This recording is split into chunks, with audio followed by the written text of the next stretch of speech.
You ask Tiger to solve. This deals with linear equations with one unknown. The final result is m equals -7.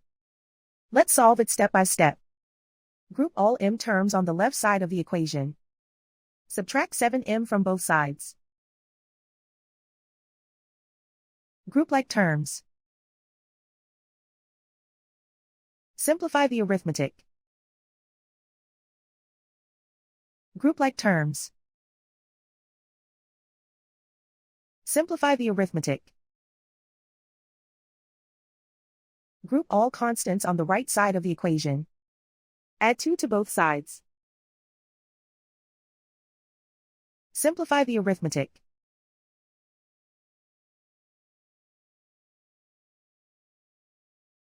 And so the final result is m equals -7.